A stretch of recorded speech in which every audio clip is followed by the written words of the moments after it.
মুভিটির শুরুতে আমরা প্রিয়া নামের এই মেয়েটিকে দেখতে পাই। সে সবেমাত্র এলএলবি কমপ্লিট করেছে। তার এখন ইচ্ছে চাকরি করবে। সে একদিন সকালে জগিং করতে করতে খবরের কাগজ দেখছে আর ফোন করছে। কিছু সময় পর প্রিয়ার বাবা এসে বলে, সে কি করছে? প্রিয়া বলে, চাকরি খুঁজছি। অ্যাড তো আছে কিন্তু ভ্যাকান্সি একটাও নেই। প্রিয়ার বাবা বলে, চাকরি করার কি দরকার, এলএলবি করেছো এটাই অনেক। প্রিয়া বলে, এই প্রফেশন তার খুব ভালো লাগে। 1-2 বছর প্র্যাকটিস করলে অনেক কিছু শিখতে পারবে। এরপর প্রিয়া একজন উকিলকে ফোন করে। এই উকিলটির নাম রাম চোচরানি। প্রিয়া বলে, আপনি যে অ্যাসিস্ট্যান্ট পোস্টের জন্য অ্যাড দিয়েছিলেন, আমি সেই জন্য ফোন করেছি। উকিলটি বলে, আপনি কি এই অ্যাসিস্ট্যান্ট পদে চাকরি করতে চান? প্রিয়া বলে, হ্যাঁ। উকিলটি বলে, তাহলে আপনি আমার অ্যাড্রেস নোট করে নিন। House number 13, Sainagar, saint Mary road. Priya বলে, কাল সকাল 10:30টার সময় চলে যাব। উকিলটি ফোন রেখে দেয়। পরদিন আমরা এই লোকটিকে দেখতে পাই। এর নাম হলো রাজ।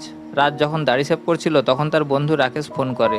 রাকেশ বলে, সে যে বাড়ির কাজের লোক ঠিক করতে বলেছিল সে আজ 10টা থেকে 10:30টার মধ্যে আসছে। রাজ বলে, ঠিক আছে, তাড়াতাড়ি পাঠিয়ে দেও। সে কোথায় যে কি রাখছে তা ঠিক করতে পারছে না। ব্যাচেলার হলে কি এই সমস্যা বলে সেভিংয়ের তুলি চায়ের কাপে ডুবিয়ে ফেলে। রাজ রাকেশের সঙ্গে মজা করে বলে, ফোম ডোবা চা কোনোদিন খেয়েছো? রাকেশ বলে, না। রাজ বলে, তাহলে এসে খেয়ে যাও। রাকেশ ভাবতে থাকে, ফোম চা সেটা আবার কি? এরপর আমরা বাস থেকে একটি মেয়েকে নামতে দেখি। বাস হঠাৎ থামায়, মেয়েটি পড়ে যায়।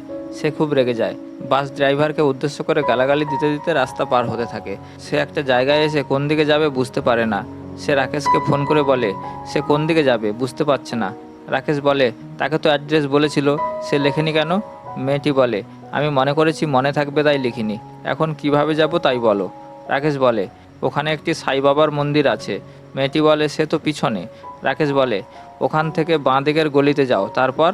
মেয়েটি বলে, বুঝতে পেরেছি, আর বলতে হবে না, বলে ফোন কেটে দেয়। মেয়েটি একটি বাড়ির সামনে এসে বলে, বাড়ির নাম্বার তো জানা হয়নি। সে আবার রাকেশকে ফোন করে। সে রাকেশকে বলে, বাড়ির নাম্বার কেন বলনি? রাকেশ বলে, তুমি তো বলার আগে ফোন কেটে দাও। রাকেশ বলে, হাউস নাম্বার 30। মেয়েটি বলে, ঠিক আছে, বলে ফোন রেখে দেয়। এরপর মেয়েটি 30 এর জায়গায় 13-এ ঢুকে পড়ে। এরপর প্রিয়াও সেখানে এসে বুঝতে পারে না কোন বাড়িতে যাবে। সে ফাইল চেক করে অ্যাড্রেস খুঁজতে থাকে। প্রিয়া বলে, অ্যাড্রেসের কাগজ বাড়িতে ফেলে এসেছি। সে সামনে হাউস নাম্বার 30 দেখে সেখানে ঢুকে পড়ে, যেখানে রাজ থাকে। রাজ তখন অফিসে যাওয়ার জন্য ব্রেকফাস্ট করছিল। রাজ একটি ভয়েস মোবাইল কোম্পানিতে সিনিয়র পদে কাজ করে। প্রিয়া রাজকে দেখে রাম চোচরানি বলে ভুল করে। এদিকে সেই মেয়েটিও রাম চোচরানিকে রাজ বলে ভুল করে। প্রিয়া রাজকে তার ফাইল দেয়। রাজ ফাইল দেখে বলে, তুমি এত ডিগ্রি নিয়ে এইসব কাজ করবে? প্রিয়া বলে, হ্যাঁ, আমার কাছে কোনো কাজ ছোট না। রাজ বলে, আমি 1,500 টাকা স্যালারি দিতে পারবো। কেন, আপনি তো অ্যাডে 3,000 টাকা দেবেন বলেছিলেন। রাজ বলে, হ্যাঁ, আমি তো মজা করছিলাম, অ্যাড অনুযায়ী 3,000 টাকা দেবো। তোমার চাকরি হয়ে গেছে। প্রিয়া খুব খুশি হয়। সে পরদিন সময় মতো আসবে বলে চলে যায়। এরপর আমরা রাজকে অফিসে দেখতে পাই। রাজ তার সহকর্মীদের নিয়ে ভয়েস মোবাইল নিয়ে একটি মিটিং করে। রাজ একটি হ্যান্ডসেট দেখিয়ে বলে, এটি ট্রায়াল বেসিসে আছে। এর কোয়ালিটি তার ব্যাটারি অবজার পয়েন্টে আছে। 50টি হ্যান্ডসেট আমাদের স্টাফদের মধ্যে আছে। আর যখনই এর রেজাল্ট চলে আসবে তখনই আমরা বলতে পারবো কবে এটি মার্কেটে আসবে। মিটিং শেষে রাকেশ রাজকে বলে, আমি জানি এই কাজের মেয়েটি কোনো না কোনো গোলমাল করবে, কিন্তু তুমি তোমার কাছে যে মেয়েটি এসেছে তাকে বলনি কেন সে ভুল জায়গায় এসেছে? রাজ বলে, সে তাকে প্রথম দেখায় ভালোবেসে ফেলেছে। রাকেশ বলে, সে যদি জানতে পারে তুমি উকিল না, তাহলে তুমি কি করবে? রাজ বলে, তুমি বলে দাও কি করব। রাকেশ বলে, তুমি কিছুদিনের জন্য উকিল হয়ে যাও। রাজ তখন রামচোচরানির কাছ থেকে কিছু বই চেয়ে নিয়ে আসে। পরদিন প্রিয়া এলে সে বিভিন্ন ধারা পড়তে থাকে। রাজ প্রিয়াকে একটি কেস লিখতে বলে। রাজ তার আর প্রিয়ার প্রেম কাহিনী বলে। প্রিয়া সেগুলো না বুঝে লিখতে থাকে। রাজ প্রিয়াকে বলে, তুমি এই কেসটা ব্রেন দিয়ে না, মন দিয়ে সলভ করতে থাকো, আমি ফিরে এসে শুনবো, বলে রাজ চলে যায়। রাজ চলে গেলে মিস্টার চোচরানি রাজের বাড়িতে এসে রাজকে ডাকতে থাকে। মিস্টার চোচরানি প্রিয়াকে দেখে রাজ কোথায় জানতে চায়। প্রিয়া বলে, রাজকে, এটা তো ব্যারিস্টার চোচরানির বাড়ি। মিস্টার চোচরানি বলে, তাহলে আমি কে? রাজ আমার কাছ থেকে যে বইগুলি নিয়ে এসেছিল সেগুলি নিতে এসেছি। প্রিয়া এবার সব কিছু বুঝতে পেরে যায়। মিস্টার চোচরানি বই নিয়ে চলে গেলে প্রিয়া রাজের জন্য অপেক্ষা করতে থাকে। রাজ সন্ধ্যায় ফিরে এলে প্রিয়া বলে সে সেই কেসটা সলভ করে ফেলেছে। প্রিয়া বলে, স্যার, আপনিই তো রাজ মালহোত্রা। রাজ বলে, তুমি সব জেনে গেছো? প্রিয়া বলে, হ্যাঁ। রাজ বলে, তুমি কি এবার তবে চাকরি ছেড়ে দেবে? প্রিয়া বলে, যদি ছাড়ার হতো তাহলে চোচরানি স্যার যখন এসেছিল তখনই চলে যেতাম। রাজ বলে, তবে? প্রিয়া বলে, লাভ অ্যাট ফার্স্ট সাইট। রাজ প্রিয়ার পরিবারের অনুমতি নিয়ে বিয়ে করে নেয়। কিছুদিন পর তারা হানিমুনে গেলে প্রিয়া রাজকে জানায় সে বাবা হতে চলেছে। রাজ খুশি হয়ে প্রিয়াকে জড়িয়ে ধরে। রাজ এবার প্রিয়াকে বলে, আমিও তোমাকে একটি সারপ্রাইজ দেব বলে রাজ প্রিয়াকে একটি বাংলোর সামনে নিয়ে আসে। প্রিয়া বলে, এটা কাদের বাংলো? রাজ বলে, এখন তো এটা বিল্ডার্সের আছে, কিন্তু দুদিন পর এটা আমাদের হয়ে যাবে। এই সময় রাজের এক বন্ধু এসে বলে তার লোন স্যাংশন হয়ে গেছে, 1-2 দিনের মধ্যে তারা এই বাড়িটি নিতে পারবে বলে রাজের বন্ধুটি রাজকে লোনের কাগজপত্র দেয়। রাজ প্রিয়াকে তার বন্ধুর সাথে আলাপ করিয়ে দেয়। রাজ বলে, এনার নাম অমর, এইচডিএফসি ব্যাংকের ম্যানেজার, ইনি আমাকে লোন পাইয়ে দিয়েছে। ম্যানেজারটি তাদের নতুন বাড়ির জন্য স্বাগত জানিয়ে চলে গেলে প্রিয়া রাজকে বলে, এই বাড়িটি কত দাম? রাজ বলে, 3 কোটি। প্রিয়া বলে, তোমার পুরো মাসের স্যালারি তো চলে যাবে। রাজ বলে, না, আমি কিছু সেভিং করেছিলাম, সেগুলো দিয়েছি। সামনের সপ্তাহে আমাদের কোম্পানির অ্যানুয়াল ডে, ওই সময় আমার প্রমোশন অ্যানাউন্স হবে আর আমি সিইও হয়ে যাব, আর আমার স্যালারি 4 গুণ হয়ে যাবে। আমাদের আর কোনো চিন্তা থাকবে না। একথা শুনে প্রিয়া খুব খুশি হয়। এরপর অ্যানুয়াল ডে এর দিন রাজের এক সহকর্মী রাজকে কংগ্রাচুলেশন করে বলে, স্যার, আপনি তো সিইও হয়ে যাবেন, পার্টি দেবেন তো? তাদের কথা শেষ হতে না হতে একটি গাড়ি এসে থামে। রাজ সহ বাকি কর্মীরা তাদের ওয়েলকাম করতে চলে যায়। এই স্যারের নাম রঞ্জিত রায়। রাজ যখন তাদের স্যারকে ওয়েলকাম করছিল তখন এই মেয়েটিকে দেখে রাজ একটু অদ্ভুত আচরণ করছিল। এই মেয়েটির নাম সোনিয়া, ইনি রাজের 3য় স্ত্রী। এ কথা যখন সবাই জানতে পারে তখন তারা অবাক হয়ে যায়। তারপর রঞ্জিতের স্ত্রী সোনিয়া একে একে প্রমোশনের নাম ঘোষণা করতে থাকে। এরপর যখন কোম্পানি সিইও পদের নাম ঘোষণা করে তখন রাজ অবাক হয়ে যায়, কেননা কোম্পানি সিইও পদে তার জায়গায় রাকেশের নাম ঘোষণা করেছে। রাজ রাকেশকে কংগ্রাচুলেশন জানায়। রাজ মন খারাপ করে দাঁড়িয়ে থাকলে সোনিয়া বলে, কোম্পানি বোর্ড অফ ডিরেক্টরে এক নতুন নাম সামিল হয়েছে, আর সেই লাকি নাম হলো রাজ মালহোত্রা। এ কথা শুনে রাজ সহ তার সহকর্মীরা খুশি হয়। সোনিয়া সবাইকে পার্টির জন্য আমন্ত্রণ জানায়। এরপর পার্টিতে রাজ প্রিয়াকে নিয়ে আসে। সোনিয়া এক অদ্ভুত দৃষ্টিতে রাজের দিকে তাকায়। রাজ প্রিয়াকে সোনিয়া ও রঞ্জিত স্যারের সঙ্গে আলাপ করিয়ে দেয়। রঞ্জিত সোনিয়াকে তার বন্ধুদের সঙ্গে আলাপ করিয়ে দেবে বলে চলে গেলে প্রিয়া বলে, রঞ্জিত স্যার সোনিয়াকে ডার্লিং কেন বলল? রাজ বলে, সোনিয়া রঞ্জিতের স্ত্রী। প্রিয়া বলে, আমি তো ভেবেছিলাম ওনার মেয়ে। এই বলে তারা হাসতে থাকে। পার্টি শেষ করে তারা বাড়ি ফিরে এলে প্রিয়া রাজকে বলে, সোনিয়া স্মার্ট, সুন্দরী, শিক্ষিত হয়েও কেন রঞ্জিত স্যারের মতো একজন বেশি বয়সের লোককে বিয়ে করলো? রাজ বলে, জানি না, ওটা ওদের পার্সোনাল ব্যাপার। প্রিয়া বলে, সোনিয়ার আচরণ আমার ভালো লাগেনি, তুমি অফিসে ওর থেকে দূরে থাকবে। এরপর রাজ একদিন সকালে যখন ছুটতে বেরিয়েছিল তখন রাজ সোনিয়াকে একটা বিচে দেখতে পায়। রাজ জগিং শেষ করে যখন ফিরছিল তখন দেখে সোনিয়া গাড়িতে কিছু খুঁজছে। রাজ তার কাছে এসে বলে, কি হয়েছে? সোনিয়া বলে, চাবি গাড়ির মধ্যে থেকে গেছে, আমাকে কি সাহায্য করা যাবে? রাজ বলে, যদি তুমি চাও আমার গাড়িতে আসতে পারো। সোনিয়া রাজের সঙ্গে যেতে রাজি হয়। রাজ ও সোনিয়া যেতে যেতে তাদের পরিচয় দিতে লাগে। রাজ বলে, আমি একটি কোম্পানিতে কাজ করি। আর সোনিয়া বলে, আমি এখন তো শুধু এক্সারসাইজ করছি, কাল একটা অডিশন আছে, যদি সিলেকশন হয়ে যায় তাহলে কাজ করতে পারবো। রাজ বলে, কোন কোম্পানি? সোনিয়া বলে, ইন্ডিয়ান মোবাইল ফোন, ওখানে মডেলিংয়ের জন্য। রাজ বলে, চিন্তা করো না, কাল তুমি সিলেকশন হয়ে যাবে। সোনিয়া বলে, যদি হয় তাহলে তোমার জন্য একটা ট্রিপ থাকবে বলে চলে যায়। পরের দিন সোনিয়া অডিশন দিলে সিলেকশন হয়ে যায়। রাজ সোনিয়াকে অভিনন্দন জানায়। একটি মেয়ে রাজকে দেখিয়ে বলে, ইনি এখানকার ম্যানেজিং ডিরেক্টর। রাজ বলে, হ্যাঁ। এরপর তারা দুজন দুজনকে ভালোবেসে ফেলে। একদিন সোনিয়া খবরের কাগজে অজয় সিং নামে একটি লোকের ছবি দেখে। সোনিয়া জানতে পারে আজ রাতে একটি ক্লাবে সে আসছে, তাই সে রাজকে নিয়ে সেই ক্লাবে যায়। তারা যখন কথা বলছিল তখন সোনিয়া অজয় সিংকে দেখতে পায়। সোনিয়া অজয় সিংকে দেখা মাত্র তার সামনে গিয়ে ইচ্ছে করে পড়ে যাওয়ার ভান করে, যাতে অজয় সিং এর দৃষ্টি তার উপর পড়ে। সোনিয়া ফিরে এলে রাজ বলে, সে এটা কি করছে? সোনিয়া বলে, ওনাকে চেনো? রাজ বলে, হ্যাঁ, ওনার নাম অজয় সিং। সোনিয়া বলে, তুমি জানো উনি ইন্ডিয়া থেকে সাউথ আফ্রিকা প্রোডাক্টের প্রমোশনের জন্য একজন ব্র্যান্ড অ্যাম্বাসাডর খুঁজছে। আমি জেনে বুঝে এসব করছি, দেখোই না এখনই এখানে চলে আসবে। তাদের কথা শেষ হতে না হতেই সেই লোকটি চলে আসে ও সোনিয়াকে সিলেকশন করে নেয়। প্রথমে রাজের মত না থাকলেও পরে সোনিয়াকে মডেলিংয়ের জন্য অনুমতি দেয়। বিভিন্ন পত্রিকায় সোনিয়ার ফটো বের হলে ছেলেরা সোনিয়ার ফটো দেখে নানা রকম নেগেটিভজনক কথাবার্তা বলতে থাকে। রাজ এসব দেখে সোনিয়ার বাড়িতে ফোন করে। সোনিয়ার কাজের লোক ফোন তুলে বলে, সোনিয়া বাড়িতে নেই। হসপিটালে আছে। হসপিটালের কথা শুনে রাজ সোনিয়ার বাড়িতে চলে আসে। রাজ সোনিয়াকে বলে, তুমি হসপিটালে কেন গিয়েছিলে? সোনিয়া বলে, রুটিন চেক আপ করতে গিয়েছিলাম। চেক আপ করে জানতে পারি আমি মা হতে চলেছি। রাজ বলে, এটা তো ভালো কথা, তুমি আমাকে জানাওনি কেন? সোনিয়া বলে, এটা কি কোনো অসুখ যে জানাবো? কালকে আমি অ্যাপয়েন্টমেন্ট নিয়ে নিয়েছি, গিয়ে অ্যাবর্শন করিয়ে নেব। রাজ বলে, অ্যাবর্শন করানোর কি দরকার, আমরা বিয়ে করে নেব। সোনিয়া বলে, আমি অ্যাবর্শন করাচ্ছি এজন্য না যে আমি বিয়ের আগে মা হচ্ছি, আমি অ্যাবর্শন করাতে চাই এই জন্য যে আমার কেরিয়ারের এই স্টেজে বিয়ে আর বাচ্চা চাই না। রাজ বলে, এটা আমাদের ভালোবাসার চিহ্ন। রাজ চেষ্টা করেও সোনিয়াকে বোঝাতে পারে না। সোনিয়ার কাছে এসব ভালোবাসার কোনো মানে নেই, তার কাছে পাওয়ার, প্রেস্টিজ, টাকা এইসবেরই গুরুত্ব বেশি। রাজ চলে যাওয়ার আগে সোনিয়াকে শুধু একটা কথা বলে যায়, তুমি যে কাজ করতে চাও সে কাজে তুমি সফল হবেই। তুমি অনেক উঁচুতে উঠতে চাও না, কিন্তু একটা কথা মনে রেখো, যখন তুমি ওখান থেকে নিচে দেখবে তখন তোমার কোনো আপনজন নজরে আসবে না। এরপর রাজকে দেখি প্রিয়ার পাশে শুয়ে আছে। আসলে রাজ সোনিয়ার সাথে কাটানো তার অতীতের কথা ভাবছিল। এরপর রাজ ও প্রিয়া তাদের নতুন বাড়িতে চলে যায়। প্রিয়ার মা বাবাও সেখানে আসে। রাকেশ ফোন করে রাজকে একবার অফিসে আসতে বলে। রাজ বলে, কি হয়েছে? রাকেশ বলে, তাদের হ্যান্ডসেটে সমস্যা হয়েছে।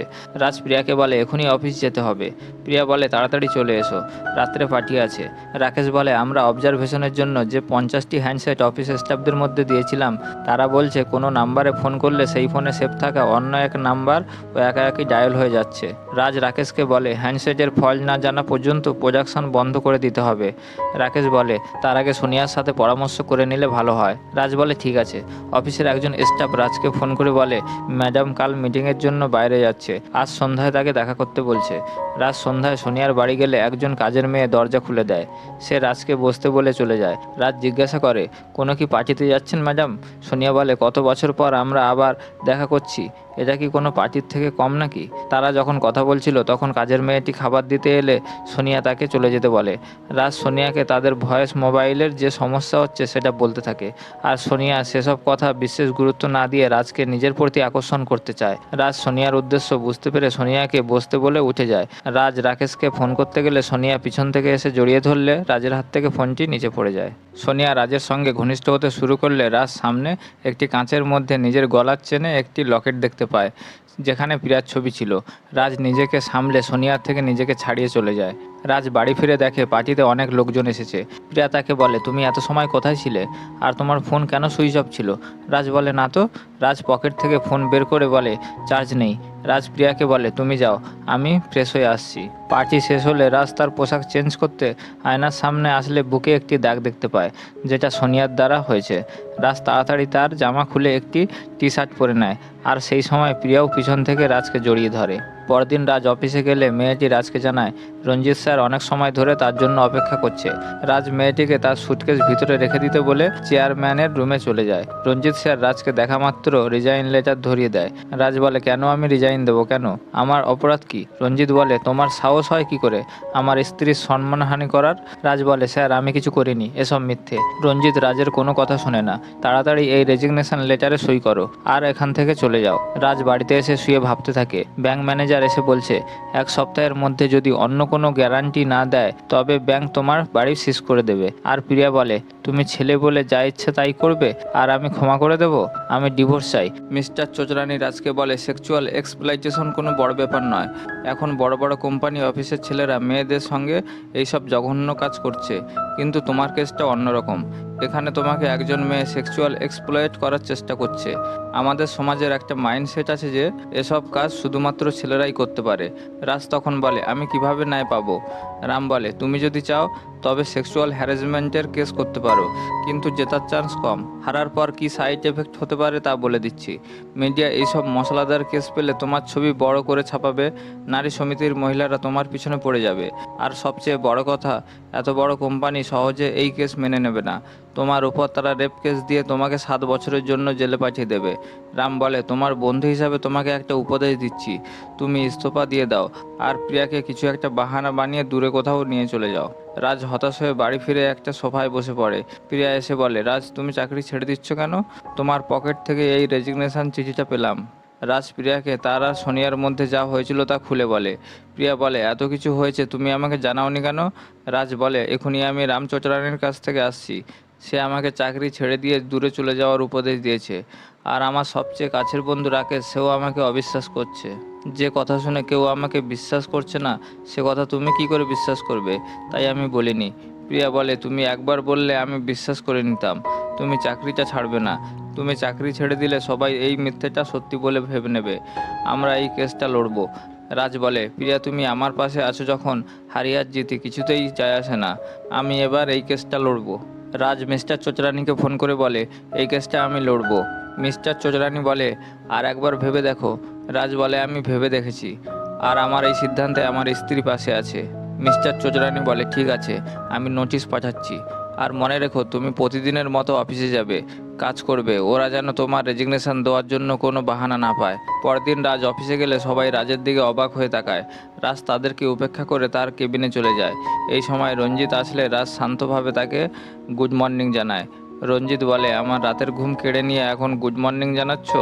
আমি কোম্পানির কথা ভেবে তোমাকে পুলিশে না দিয়ে রেজিগনেশন লেটার দিয়ে ছেড়ে দিয়েছিলাম, আর তুমি আমার স্ত্রীর উপর সেক্সুয়ালি হ্যারাসমেন্টের কেস করেছো। আমি তোমাকে ছাড়বো না বলে রেগেমেগে চলে যায়। এরপর আমরা কোর্টে সবাইকে দেখতে পাই। জজ সাহেব উকিলদের সওয়াল জবাব করার অনুমতি দেয়। মিস্টার চোচরানি জজ সাহেবকে বলে, আজকের কেসটি হলো এক নারী সমস্ত সীমা অতিক্রম করে তার যৌন ইচ্ছা পূরণের জন্য তার অফিসে থাকা এক সহকর্মী পুরুষের সাথে সেক্সুয়াল রিলেশন করার চেষ্টা করেছে। সেই পুরুষ সহকর্মীটি বাধা দিলে সেই মহিলাটি তাকে কাছে পেতে মরিয়া হয়ে ওঠে। আর সেই পুরুষটি আজ ন্যায় পাওয়ার জন্য কাঠগড়ায় আমার মক্কেল রাজ মালহোত্রা। আর এই মহিলাটি হলো ভয়েস মোবাইল কোম্পানির ম্যানেজিং ডিরেক্টর ও চেয়ারম্যান রঞ্জিত রায়ের স্ত্রী মিসেস সোনিয়া রায়। আর আমার একটাই অনুরোধ, আমার ক্লায়েন্ট যেন এই আদালত থেকে ন্যায় পেতে পারে। এরপর বিরোধী পক্ষের উকিল রাজকে জিজ্ঞাসাবাদ করতে থাকে। মিস্টার চোচরানি ও সোনিয়াকে জিজ্ঞাসাবাদ করতে থাকে। জজ সাহেব দুই পক্ষের উকিলের জবাব শুনে রায় দেয় যে এই কেসের শুনানি সামনের সপ্তাহে শোনানো হবে বলে জজ সাহেব চলে যায়। রাজ কোর্টের বাইরে এলে মিস্টার চোচরানি বলে, সোনিয়ার নখের চিহ্ন তোমার পিঠে আছে, তুমি আমাকে বলনি কেন? আমরা এই কেসটা হেরে যাব বলে রেগে চলে যায়। এরপর রাজ ও প্রিয়া বাড়ি ফিরে আসে। রাজ প্রিয়াকে বলে, আমি মানছি কোর্টে আমি যেসব কথা বলেছি তাতে তোমার দুঃখ হয়েছে। প্রিয়া বলে, যেটা তোমার থেকে জানার কথা সেটা আমার কোর্টে গিয়ে জানতে হচ্ছে। তুমি আমাকে সবসময় মিথ্যে বলেছো। রাজ বলে, আমি মানছি আমার ভুল হয়েছে, কিন্তু যেসব হয়েছে এসবের পিছনে আমার অতীত লুকিয়ে আছে। রাজ বলে, 5 বছর আগে দক্ষিণ আফ্রিকার কেপটাউন এমডি মোবাইল কোম্পানিতে কাজ করতাম। তখন আমার সঙ্গে সোনিয়ার আলাপ হয়। এরপর রাজ সোনিয়ার সঙ্গে আলাপ হওয়া থেকে তাদের বাচ্চাকে সোনিয়া কিভাবে মেরে ফেলেছিল সব কথা প্রিয়াকে খুলে বলে। রাজ প্রিয়াকে যখন এইসব কথা বলছিল তখন রাজের ব্যাংক ম্যানেজার বন্ধুটি সেখানে আসে। রাজ আর প্রিয়া তাকে দেখে ঘাবড়ে যায়। তারা ভাবে ম্যানেজারটি হয়তো তাদের লোনের বিষয়ে কথা বলতে এসেছে। ম্যানেজারটি বলে, আমি একটি ইম্পর্ট্যান্ট কথা বলার জন্য এসেছি। আমি ব্যাংককে ছিলাম, আজ এসে তোমার ব্যাপারে জানতে পারলাম। আমার আনসারিং মেশিনে একটি ভয়েস মেসেজ রেকর্ড হয়েছে। এই মেসেজটি 31শে জানুয়ারিতে আনসারিং মেশিনে তোমার আর সোনিয়ার সমস্ত কথা রেকর্ড হয়েছে। এই ক্যাসেটটি নাও, যদি তোমার কেসে কোনো কাজে আসে। রাজ আর প্রিয়া সেই ক্যাসেটটি নিয়ে রাম চোচরানির কাছে যায়। রাম চোচরানি সমস্তটা শুনে বলে, এই ক্যাসেটটি আমাদের সবচেয়ে বড় প্রমাণ।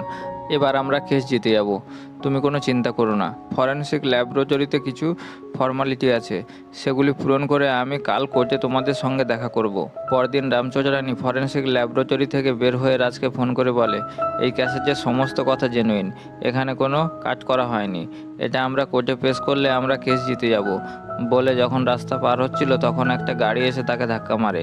রামচোচরানি রাস্তায় রক্তাক্ত অবস্থায় পড়ে থাকলে তার অ্যাসিস্ট্যান্ট এসে তাকে হাসপাতালে নিয়ে যাওয়ার পরিবর্তে চোচরানির হাতে থাকা সেই ক্যাসেটটি তার কোটের মধ্যে লুকিয়ে ফেলে। আর একটি ভাঙা ক্যাসেট সেখানে রেখে আসল ক্যাসেটটি নিয়ে চলে যায়। কিছু সময় পর একটা গাড়ি এসে থামলে তাকে ক্যাসেটও রিপোর্ট দিয়ে দেয়। পরিবর্তে সে টাকা নিয়ে চলে যায়। রাজ চোচরানিকে দেখতে গেলে চোচরানি বলে, তুমি যে ক্যাসেটটা দিয়েছিলে সে ক্যাসেটটি নষ্ট হয়ে গেছে, আমাকে ক্ষমা করে দিও। ডাক্তাররা চোচরানিকে নিয়ে চলে যায়। প্রিয়া রাজ কথা শুনে হতাশ হয়ে পড়ে। এরপর সোনিয়া রাজকে ফোন করে। সোনিয়া বলে, তোমার উকিলের অ্যাক্সিডেন্টে খুবই দুঃখ পেয়েছি, কিন্তু যদি তুমি একা এসে আমার সাথে দেখা করো তাহলে আমি তোমার ব্যাপারে ভেবে দেখতে পারি। এই সব কথা রাজের অজান্তেই প্রিয়া শুনে ফেলে। সোনিয়া রাজের আসার অপেক্ষায় বসে থাকে। সোনিয়া কল্পনা করে রাজ তার আগের জীবন ফিরে পাওয়ার জন্য তার সমস্ত কথা শুনতে রাজি হয়েছে। এমন সময় ফোনের রিংয়ের শব্দে তার হুঁশ ফেরে। ফোনের ওপার থেকে বলে, প্রিয়া মালহোত্রা তার সঙ্গে দেখা করতে এসেছে। সোনিয়া কিছুটা ঘাবড়ে গেলেও প্রিয়াকে আসতে বলে। রাজকে চাকরি ও এই কেসটা থেকে একটা শর্তে বাঁচাতে পারে, যদি রাজ সারা জীবনের জন্য তার রক্ষক হয়ে থাকে। প্রিয়া সোনিয়াকে বলে, রাজকে সে কখনো তার কাছে আসতে দেবে না। রাজের চাকরি আর সসম্মানে এই কেস থেকে মুক্ত করতে সে এবার নিজেই লড়বে। আর সে যেভাবে রাজের চরিত্র নিয়ে ভরা আদালতে খেলা করছে, ঠিক সেইভাবে তারাও চরিত্রের পর্দা ফাঁস করে দেবে।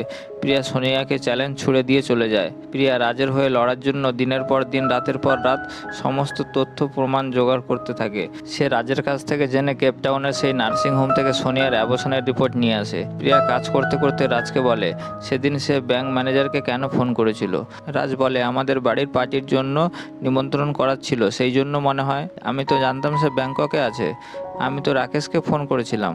মনে হয় ফোনের সমস্যার জন্য রাকেশকে ফোন করার সময় একটা লাইন ব্যাংক ম্যানেজারের কাছে চলে যায়, আর আমার আর সোনিয়ার কথা তার ভয়েস আনসারিং মেশিনে রেকর্ড হয়ে যায়।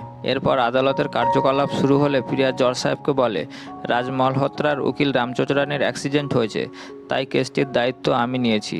বিরোধী পক্ষের উকিল তখন জজ সাহেবকে বলে এই কেসে রাজ যে দোষী তা প্রমাণ হয়ে গেছে, আজ তার শুনানি। কিন্তু এই নতুন উকিল আবার কেন রাজ মালহোত্রার কেসের দায়িত্ব নিচ্ছেন? প্রিয়া তখন বলে আমি যে এভিডেন্স আর ফ্যাক্টস কোর্টকে জানাবো তাই এর আগে কোর্টে জানানো হয়নি।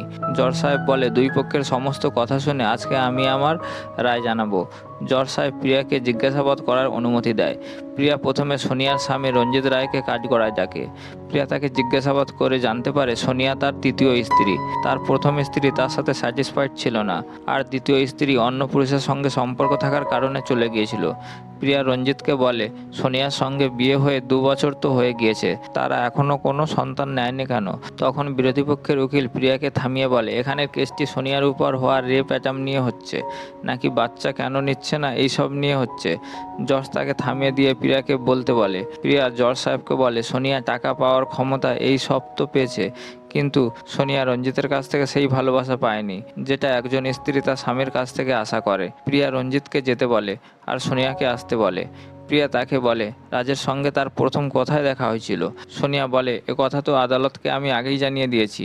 প্রিয়া তাকে আরও একবার বলতে বলে। সোনিয়া বলে কোম্পানির 5th অ্যানুয়াল ডের দিন। প্রিয়া তাকে বলে তুমি জেনে বুঝে মিথ্যে বলছো নাকি স্মৃতিশক্তি হারিয়ে গেছে? তারপর প্রিয়া সাউথ আফ্রিকার কেপটাউন রাজের সাথে সোনিয়ার দেখা হওয়া, তাদের অ্যাফেয়ার আর বাচ্চা নষ্ট করে ফেলা সমস্ত কিছু প্রমাণ করে দেয়। আর সেই নার্সিং হোম থেকে পাওয়া সোনিয়ার বাচ্চা নষ্ট করে ফেলার রিপোর্ট প্রথমে সোনিয়াকে দেখিয়ে তারপর জজ সাহেবকে দিয়ে দেয়। প্রিয়া কথার জালে ফাঁসিয়ে সোনিয়ার মুখ থেকে স্বীকার করিয়ে নেয় যে ওটা রাজের বাচ্চা ছিল। প্রিয়া এটাও প্রমাণ করে দেয় যে সোনিয়া কিভাবে যৌন চাহিদা পূরণের জন্য তার অতীতের প্রেমিক রাজকে তার বাড়িতে ডেকে তার কাজের লোকেদের ছুটি দিয়ে তাকে ঘনিষ্ঠ হতে বাধ্য করে, আর বাধা দিলে তার উপর রেপ অ্যাটেম্পটের মামলা করে।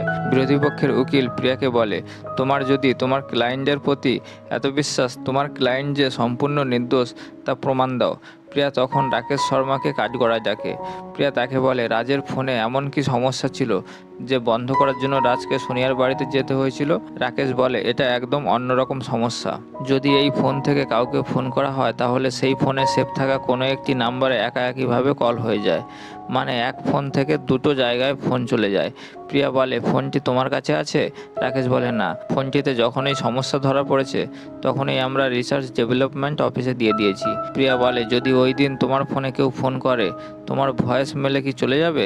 রাকেশ বলে হ্যাঁ, যদি কেউ ওই ভয়েস মেসেজ শুনতে চায় তাহলে আমার ফোনে ফোন করে স্টার প্রেস করতে হবে, আর ভয়েস মেল অফিস থেকে একটি কোড চাইবে, সেটি দিলে সেই দিনকার সমস্ত ভয়েস শুনতে পাবে। প্রিয়া একটি ফোন থেকে রাকেশের কাছ থেকে কোড নাম্বার চেয়ে রাকেশের নাম্বারে কল করে। এরপর রাকেশের পাশে থাকে মাইক্রোফোন। সেদিনের রাজ আর সোনিয়ার কথা ভরা আদালতে সবাইকে শোনায়। তারপর প্রিয়া বলে এখানে শুধু না এসব ভুল হচ্ছে, এই সমস্ত কথা শুধু রাজ বলেছে, সোনিয়া এসব কোনো কিছু বলেনি। তাই এর থেকে প্রমাণ হয় আমার মক্কেল রাজ মালহোত্রা সম্পূর্ণ নির্দোষ। সোনিয়া তার পুরনো ইচ্ছা মেটাতে রাজকে ফাঁসানোর চেষ্টা করেছে। জজ সাহেব সমস্ত তথ্য প্রমাণ শুনে রাজকে সসম্মানে মুক্তি আর তার চাকরি ফিরিয়ে দেওয়ার কথা বলে। আর রাজ চাইলে সোনিয়ার বিরুদ্ধে মানহানির মামলা করতে পারে। শেষ পর্যন্ত প্রিয়া মামলায় জিতে যায়। তারপর কোর্টের বাইরে প্রিয়ার বিরোধী পক্ষের উকিল রাজকে বলে কোর্টে যে সমস্ত কথা তোমার নামে বলেছি তাতে কিছু মনে করো না, এগুলি আমাদের প্রফেশনে জিজ্ঞাসাবাদ করতে হয়। আর আমি এই কেসটি হেরেছি কেন জানো? কারণ তোমাকে বাঁচানোর জন্য। কোনো উকিল তোমার কেস লড়েনি, লড়েছে তোমার স্ত্রী। রাজ হেসে বলে হ্যাঁ। এরপর সোনিয়াকে একটা রুমে বসে থাকতে দেখি। সে রাজের বলা কথা ভাবতে থাকে। রাজ তাকে একদিন বলেছিল, তুমি সবচেয়ে উঁচুতে যেতে চাও তো যাও, কিন্তু একটা কথা মনে রেখো, যখন তুমি ওখান থেকে নিচে দেখবে তখন তোমার আপনজন কাউকে দেখতে পাবে না। পরের দৃশ্যে আমরা নিউজে দেখতে পাই, সেখানে বলে কিছুদিন ধরে রাজ আর সোনিয়ার যে সেক্সুয়াল হ্যারাসমেন্ট কেস চলছিল সেখানে হেরে গিয়ে আর তার স্বামীর ডিভোর্স দেওয়ার কারণে সোনিয়া ভয়েস মোবাইল কোম্পানির বিল্ডিং থেকে ঝাঁপ দিয়ে আত্মহত্যা করেছে। এরপর কয়েক মাস পরে রাজ, প্রিয়া ও তার নবজাতক সন্তানকে দেখানো হয়, আর মুভিটি এখানেই শেষ হয়ে যায়।